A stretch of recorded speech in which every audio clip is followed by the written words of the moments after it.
el álgebra de las funciones continuas y clasificaremos las discontinuidades posibles en reparables y irreparables.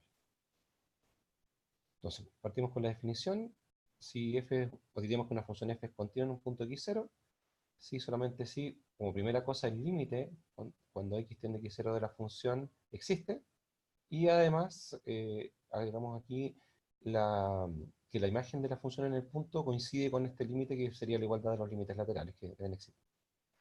Entonces, en términos de la definición, tenemos que para todo y mayor que 0, existe delta mayor que 0, se da un x, de modo que la distancia de x al punto x0 donde nos queremos aproximar es menor que delta. Entonces la distancia de las imágenes entre f de x y f de x0 va a ser menor que epsilon. Entonces, podemos notar que es exactamente igual que la definición del límite, excepto que aquí aparecía el valor L que uno le llamaba el límite. En cambio de este límite ahora tiene que ser la función evaluada en el punto. Como mira aquí de forma gráfica. Entonces, por ejemplo, en este punto X, la función es continua, no hay cortes en la gráfica, básicamente. Entonces podemos ver que si nos aproximamos al punto X por la izquierda o por la derecha, que sean los límites laterales, en ambos casos, por la gráfica vamos a llegar al 6 como límite, y que además que la función f evaluada en x, f de x, entonces va a ser también igual a 6. Entonces, eso nos habla de la igualdad de los límites laterales y de la función evaluada en el punto. Entonces, lo que estábamos diciendo, f de x0 debe estar definido, entonces la función en el punto tiene que estar definida, y el límite de existir, lo que quiere decir que los límites laterales tienen que ser iguales. Entonces, ambos límites laterales deben valer lo mismo que f evaluado en el punto x0.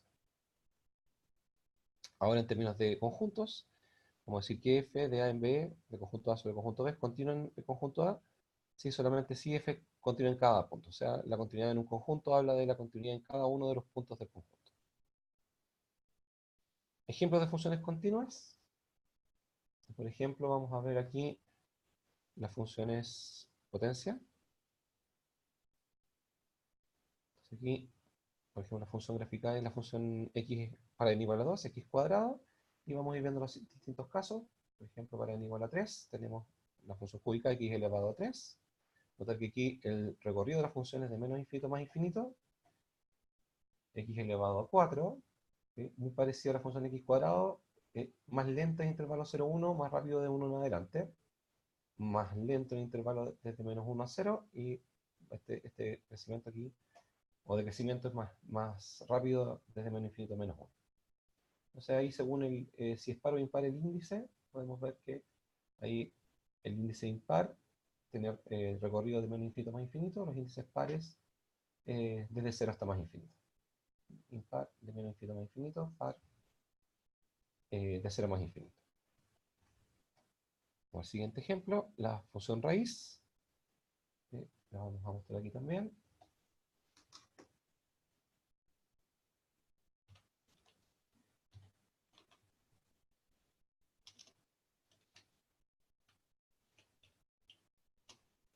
Entonces ahí tenemos la función raíz. Vamos a ver esto. La función raíz según el índice, para el índice 2, nota que la definición es desde 0 hasta más infinito, su dominio de 0 a más infinito. Sigamos cambiando el índice, para el índice 3, por ejemplo.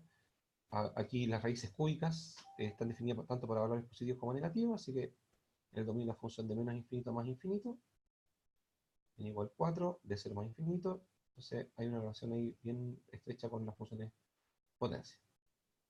¿Sí? Raíz octava, raíz séptima, etc. Entonces, como caso particular, la raíz cúbica, vamos a ver ahí, índice 3, entonces, función de dominio desde menos infinito a más infinito, aquí viene siempre creciendo, una función estrictamente creciente, y el recorrido también va a ser desde menos infinito a más infinito. Ahora tenemos la función seno.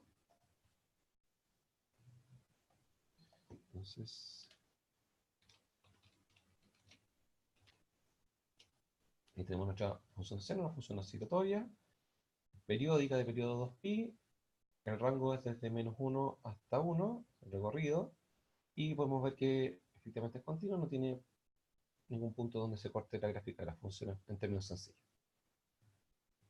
La función coseno es muy similar a la función seno, de una traslación. Vamos a agregar la función coseno. Este moradito ahí. Encuentras una traslación ahí de la función seno. Tiene las mismas características. Ahora la función tangente. Vamos a limpiar.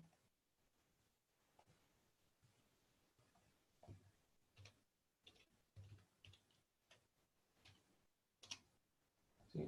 Esta es una función periódica de periodo pi. Y podemos notar que el dominio, dice aquí, para cada uno de los dominios esté definida, aquí vamos a tener infinitos puntos donde la función se hace discontinua, que son los puntos donde el coseno se hace cero. Pues recuerda que tangente es la partida del coseno. Entonces, por ejemplo, aquí tenemos un rango donde la función es continua.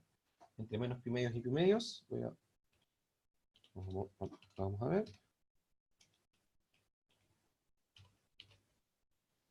Eso sería menos pi medios.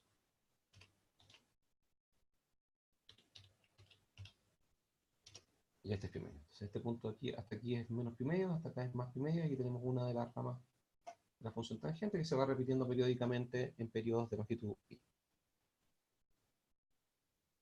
Aquí la función valor absoluto de x partido por x, vamos a tener lo siguiente. Vamos a mirarla un poquito, trabajar un poquito con la función.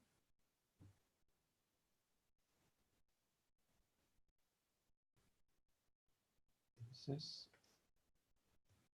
vamos a tener que el valor absoluto de x partido por x se va a definir por tramos.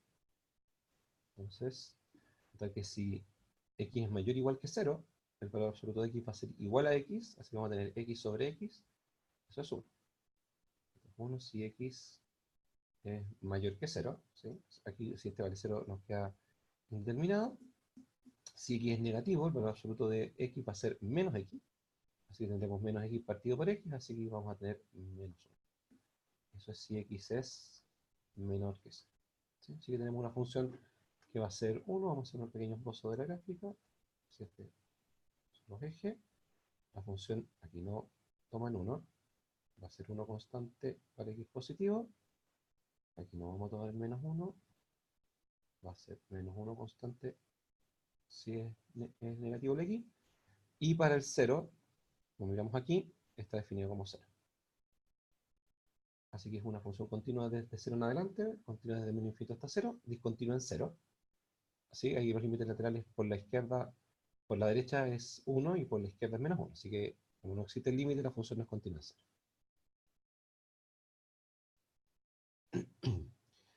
Las funciones exponenciales.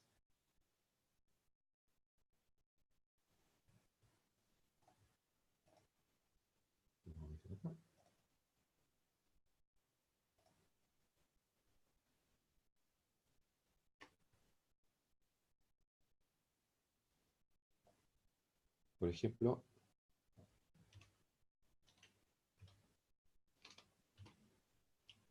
ahí tenemos la función y igual a 2 elevado a x. Aquí tenemos funciones que son estrictamente crecientes, continuas. ¿Sí? En el caso de que el a esté entre 0 y 1, por ejemplo, vamos a verificar un medio elevado a x.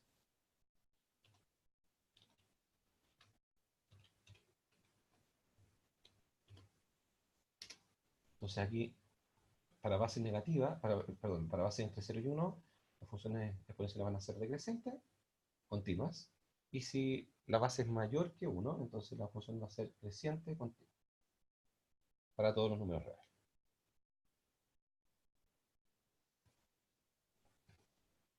Y finalmente las funciones logarítmicas, también tenemos una relación con las bases. Por ejemplo, si es base mayor que 1, como el logaritmo natural, por ejemplo, que es de base e, ¿sí? La función va a estar definida desde 0 hasta más infinito, es estrictamente creciente y continua. Y para bases entre 0 y 1, la función va a ser decreciente.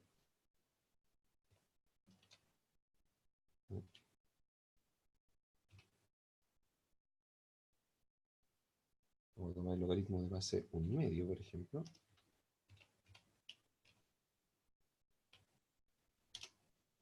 Entonces, para bases entre 0 y 1, la función logarítmica, de nuevo, definida desde 0 hasta más infinito sin tomar el 0, ¿no? ninguna de las funciones logarítmicas está definida en cero, y son estrictamente decrecientes continuas en todo su dominio. Bueno, el siguiente teorema nos habla un poquito del álgebra de las funciones continuas. Entonces, si tenemos en algún conjunto A, que como dominio de la función, dos funciones que son continuas en este conjunto, entonces la suma de las funciones va a ser una función continua, la resta de las funciones va a ser una función continua, el producto de las funciones va a ser una función continua, y también el cociente, salvo en el caso de que G se anule en alguna parte. O sea, si la función G no tiene ceros, entonces esta función cociente también va a ser una función continua.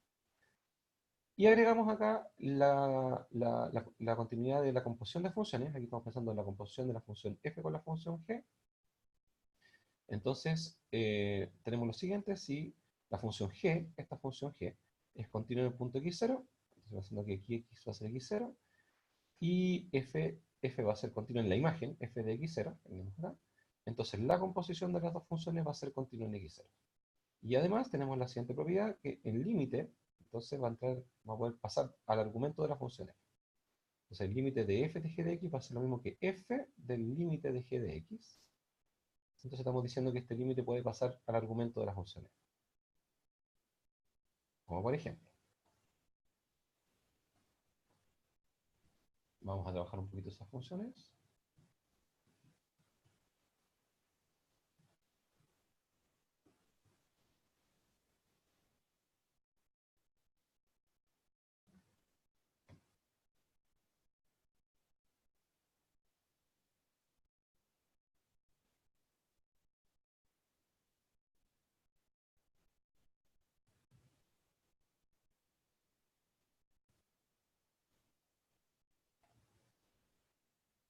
Okay, vamos a partir con el primer límite.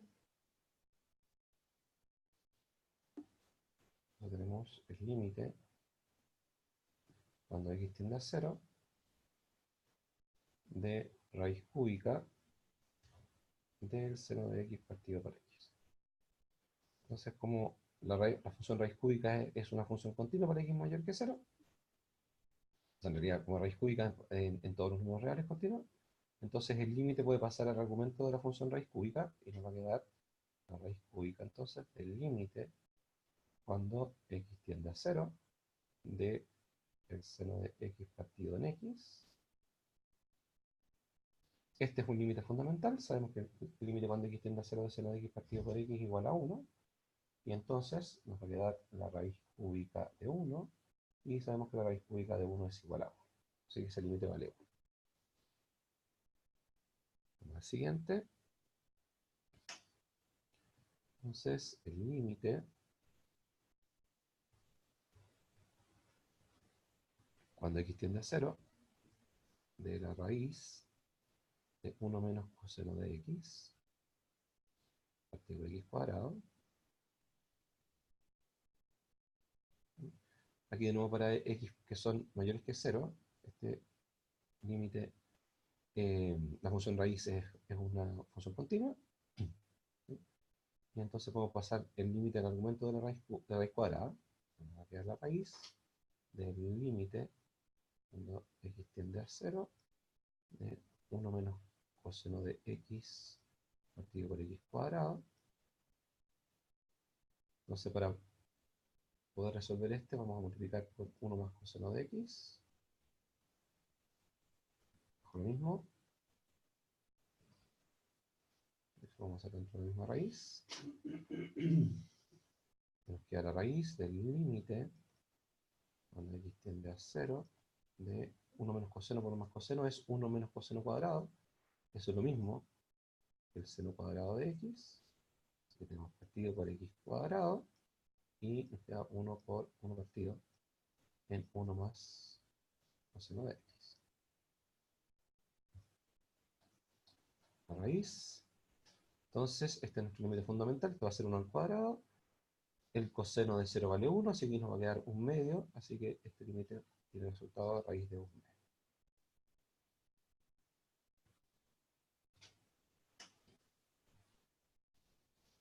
Siguiente ejemplo.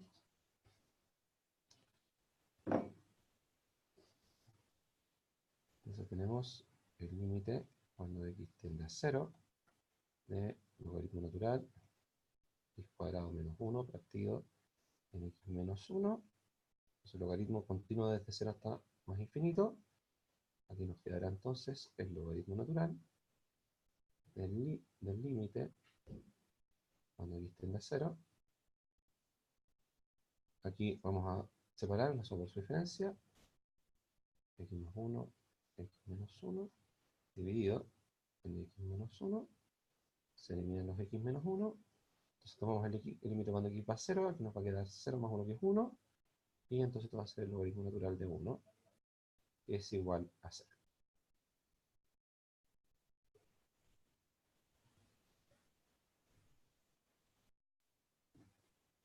En el último ejemplo tenemos, entonces,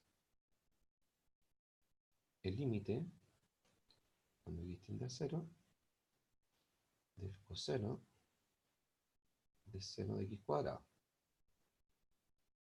Entonces, como la función coseno es una función continua en todo R y seno es una función continua en todo R, entonces este límite va a pasar dentro del argumento de coseno y luego va a pasar dentro del argumento de seno.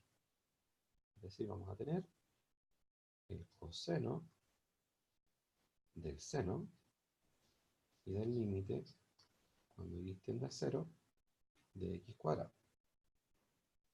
El límite cuando x tiende a 0 de x cuadrado es 0, el seno de 0 vale 0, y finalmente el coseno de 0 es igual a 1. Así que este límite va a ser igual a 1. Seguimos adelante. Entonces aquí vamos a hablar de los tipos de discontinuidad de una función. Entonces, una de las opciones es que la función esté definida en x0, o sea, que existe f de x0, pero que los límites laterales no existen. Entonces, por ejemplo, podemos pensar en una función donde los límites laterales no sean iguales. Pensar en una función, un pequeño dibujito acá abajo, donde la función esté definida hasta ahí, en el punto x0, esté bien definida, y que después la función tenga un salto y que continúe. Entonces, en esta función tenemos que el límite lateral izquierdo es distinto del límite lateral derecho, si el límite no existe, aunque la función está evaluada en el punto, esta función tiene una discontinuidad de tipo salto. Siguiente caso. Ahora, aquí tenemos ejemplo, la función 1 partido por x, si x es distinto de 0, y 100 si x es igual a 0. Entonces, esa función es la función, es un pequeño esbozo de la gráfica. La función es así para los x positivos, es ahí para los x negativos. ¿Y qué pasa? Que en el punto 0 se define como 100, o sea que si aquí la distancia hasta aquí es 100, tenemos que, ahí está 100, claro, la función, los límites laterales izquierdo y derecho no existen, de hecho cuando el límite lateral izquierdo es menos infinito, el límite lateral derecho va a más infinito, y la función evaluada en punto es 100. Así que también tenemos discontinuidad de la función.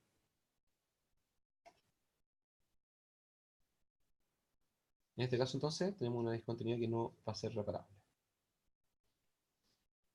Entonces, siguiente caso, que el límite exista, pero la función en el punto no existe. Como por ejemplo, el seno de, la función f de x igual a seno de x partido por x, sabemos que el límite en 0 es 0, ¿sí? Pero la función no está definida en 0.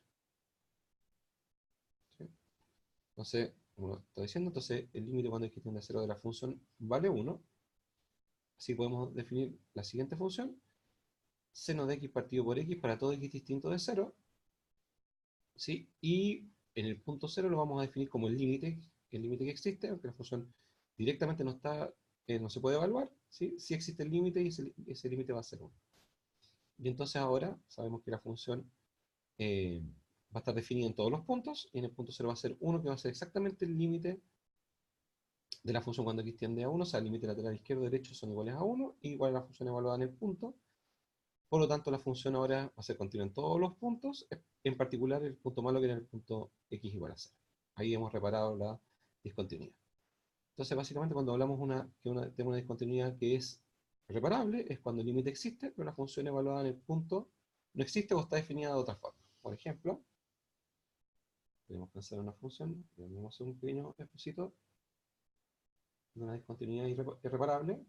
Por ejemplo, ahí, una función que en este punto, por ejemplo, no esté definida, x0, los límites laterales van a ser iguales aquí, a L, vamos a poner aquí L, pero que la función de punto, por ejemplo, esté definida en otro sector, más arriba o más abajo, por ejemplo. Entonces se le llama discontinuidad reparable porque bastaría que tomemos ese punto y lo alojemos en el punto donde tenemos perdida la continuidad. Entonces, en el fondo es asociar la imagen del punto x0 a el valor común de los límites laterales.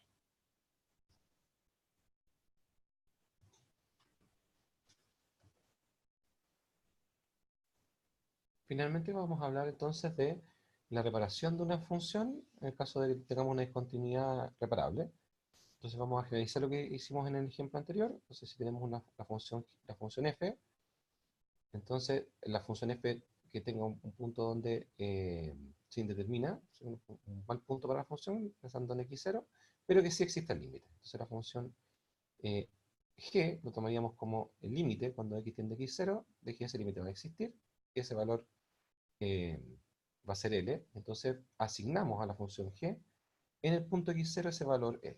Y así estamos reparando la discontinuidad que tenía la función. Entonces, por ejemplo, aquí tenemos al lado derecho la gráfica de la función f de x, que es x cuadrado menos 1 sobre x por x cubo menos 1. Entonces, vamos a notar que aquí tenemos dos puntos donde tenemos problemas con el dominio. Por ejemplo, si x vale 0, ¿sí? Entonces se indetermina. Ahora, si evaluamos en x, la función en x igual a 0, nos va a quedar 0 en el denominador, pero arriba nos va a quedar menos 1. Se nos queda algo de la forma menos 1 partido por 0. En ese caso siempre tenemos, en caso de que tenemos un número distinto, 0 en el numerador y 0 en el denominador, vamos a tener una asíntota de la función. Como lo podemos mirar en la gráfica, en 0 la función tiene una asíntota, así que aquí la discontinuidad es irreparable. En cambio, en el otro punto donde se determina que es x igual a 1, que 1 es 1 menos 1 es 0, al evaluar arriba también nos va a dar 0. Entonces nos queda una función que al evaluar en 1 nos queda la forma 0 partido por 0, entonces tenemos un límite para trabajar. ¿Sí? Vamos a mirar la gráfica que aquí vamos a tener un numerito cuya imagen va a estar entre 0 y 1, eso es lo que debería pasar en términos del límite. Vamos a trabajar el límite de la función. Entonces, tenemos límite cuando x tiende a 1, punto 1 que es el punto malo, de, aquí, no, igual, entonces de x al cuadrado menos 1 dividido en x por x cubo menos 1. Esto va a ser lo mismo que el límite de x tiende a 1. Aquí vamos a usar una suma por su diferencia. Esto es x más 1, x menos 1. Abajo tenemos x. Aquí vamos a usar la diferencia de cubos. Nos va a quedar x menos 1. Entonces, x al cuadrado más x y más 1. Y entonces vamos a eliminar ese término con ese término y evaluar para x igual a 1. Arriba nos va a quedar 2 y abajo aquí nos va a quedar 1. Este es 1, ese es 1 y ese es 1, así que nos va a quedar 2 tercios. Así que ese límite es 2 tercios, lo que quiere decir que podemos definir la función f de la siguiente forma. Vamos a decir que g de x va a ser igual, entonces, a la misma función f de x si x es distinto de 1. Y para el punto 1 se lo vamos a definir como el límite que va a ser 2 tercios. 2 tercios si x es igual a 1, y así nos queda la función continua en el punto x igual a 1. Entonces esta g es la reparación de la función. ¿Sí? O sea, algo similar se puede hacer en el siguiente ejemplo, o sea, como ejercicio. Aquí se puede factorizar por x y nos van a quedar también dos opciones y hay que ver si nos queda la forma 0 partido por 0, donde tendríamos una discontinuidad reparable, o si nos queda un número distinto de 0 partido por 0, y ahí tendríamos una discontinuidad reparable.